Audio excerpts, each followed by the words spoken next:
नमस्कार, स्वागत आहे तुमचे आपल्या सीएम मराठी न्यूज चॅनलवर। आज पुन्हा एकदा एक नवीन माहिती घेऊन तुमच्यासाठी सज्ज झालो आहोत।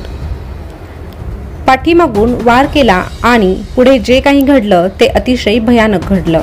जे काही घडलं आहे त्याचं कारण ऐकून सगळेजण हादरून गेलेले आहे।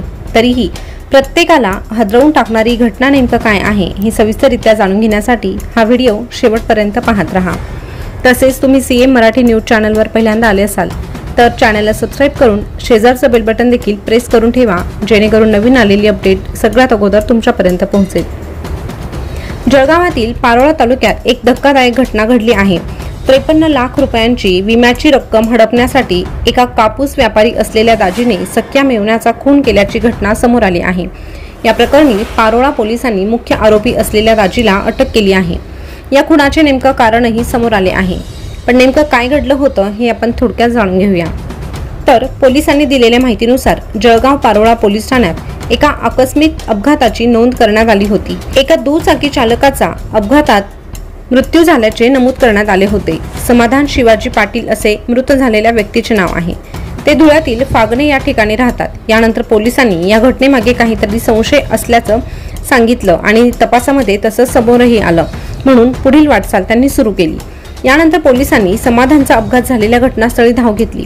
त्यावेळी त्यांना एका ठिकाणी दुचाकी आढळली, मात्र ती दुचाकी सुस्थितीत होती। यानंतर पोलिसांनी समाधान पाटील याची आई आणि बहिणीची चौकशी केली।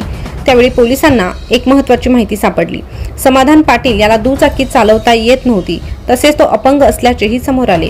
यानंतर पोलिसांनी आपले सूत्र फिरवले आणि नेमकं काय घडलं याचा शोध घेत दोघांना ताब्यात घेतले। या घटनेनंतर पोलिसांनी संपूर्ण घटनाक्रम सांगितला।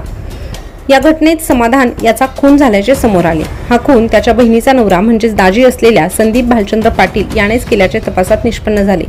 यानंतर पोलिसांनी संपूर्ण घटनाक्रम सांगितला। आरोपी संदीप पाटील आणि चंद्रदीप पाटील यांनी समाधानला स्कूटीवर बसवून धुळे जळगाव रोडवर नेले। यानंतर अंधाराचा फायदा घेत त्यांनी लोखंडी रॉडने समाधानच्या डोक्यावर वार केला आणि त्याचा खून केला। त्यानंतर हा अपघात असल्याचे भासवण्याचा प्रयत्न केला। समाधान पाटील हा अशिक्षित होता, तो कुठेही नोकरी करत नव्हता, पण त्याच्या नावे LICच्या 3 आणि इतर खासगी कंपन्यांच्या 2 अशा एकूण 53 लाख रुपयांच्या विमा पॉलिसी काढल्या होत्या। ही रक्कम लुटण्याच्या उद्देशानेच संदीप पाटील यांनी त्याचा खून केल्याचे निष्पन्न झाले। पारोळा पोलिसांनी केवळ 10 दिवसांच्या आतच या गुन्ह्याचा छडा लावला आहे। या प्रकरणी संदीप भालचंद्र पाटील आणि चंद्रदीप आधार पाटील या दोनही आरोपींना पोलिसांनी बेड्या ठोकल्या आहेत। त्यांनी आपला गुन्हा देखील कबूल केला आहे। या घटनेमुळे परिसरामध्ये मोठी खळबळ उडाली आहे। या घटनेबाबत तुमच्या प्रतिक्रिया काय आहे कमेंटद्वारे कळवा आणि अशाच नवीन ताज्या घडामोडी आपल्या सीएम मराठी न्यूज चॅनलवर पाहत रहा। धन्यवाद।